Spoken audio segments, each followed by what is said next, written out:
Peut-être pas tous, bien-aimés frères et sœurs. La Russie change de stratégie.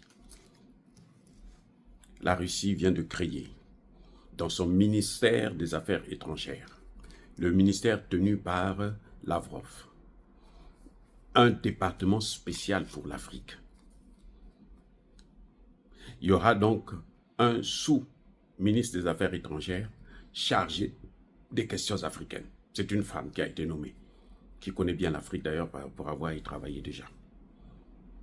Ce département, c'est le département du partenariat et de la coopération avec l'Afrique, les pays africains.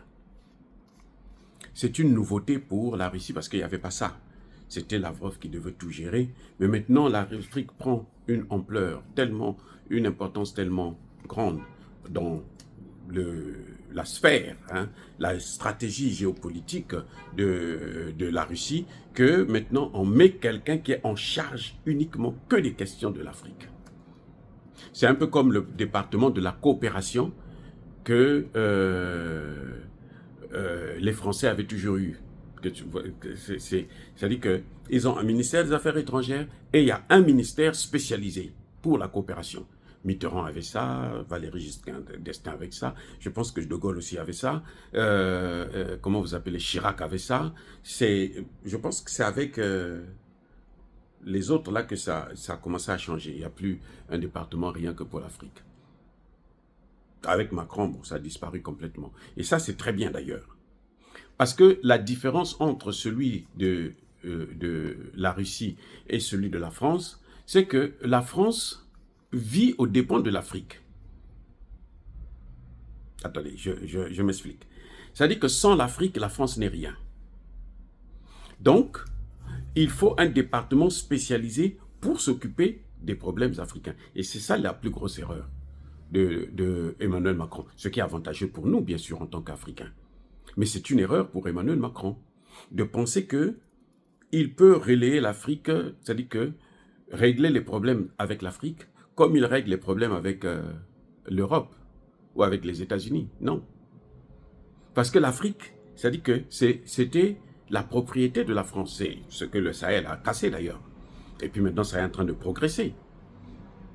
Donc, la différence, c'est que les Français, eux, ils ont un département Afrique, de la coopération avec l'Afrique, pour piller l'Afrique, pour organiser le pillage systématique du continent africain et l'appauvrissement à la fois économique, militaire et géostratégique. C'est pour ça que la France pouvait être là à parler au nom de l'Afrique, partout au monde, dans le monde.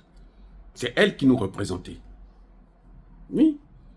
Elle n'a pas eu un mandat, personne ne lui a donné le mandat. Même les dictateurs, la pourriture que nous avons comme chef d'État, non, ne l'ont jamais fait. Mais elle s'est donné ce pouvoir. C'est différent de la Russie. La Russie a fait un constat simple.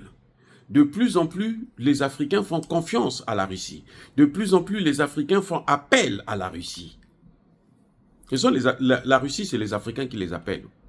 Ils ne sont pas venus comme des colonisateurs, non.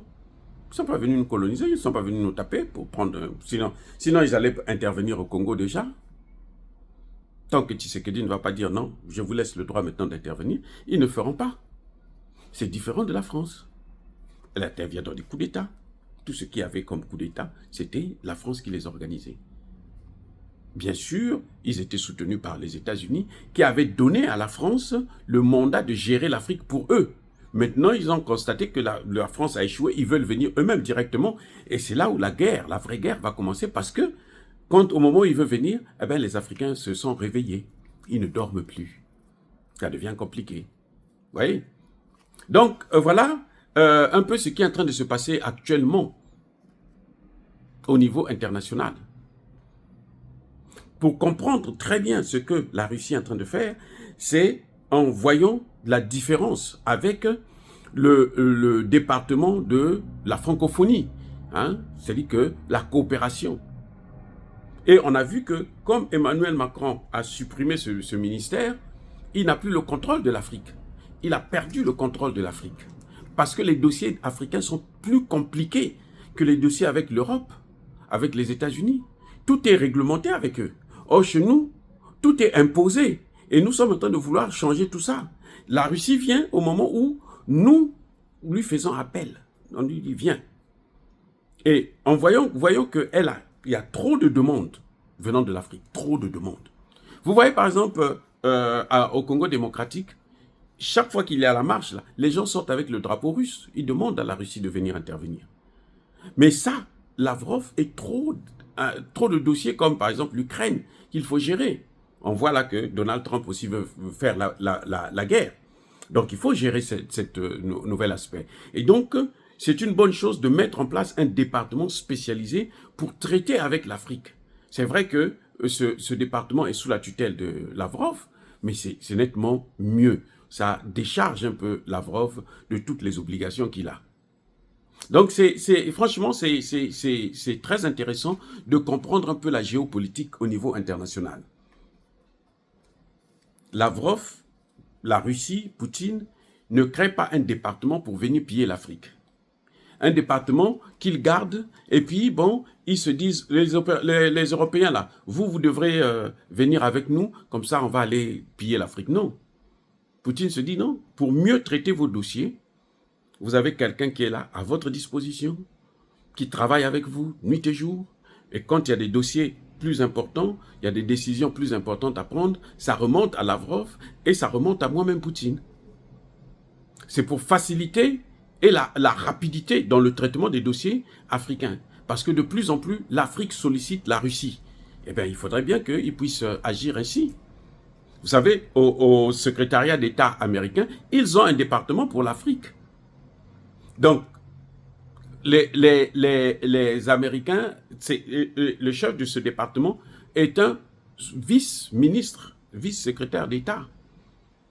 Parce que c'est trop important. Maintenant, vous avez la France qui avait à l'époque le département de la coopération avec l'Afrique. Ça, c'était le département de la France-Afrique.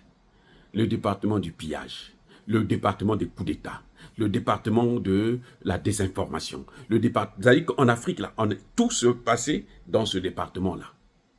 Et il était directement chapeauté, non pas par le ministre des Affaires étrangères, mais par le président de la République. Parce que c'était un ministère qu'on avait créé.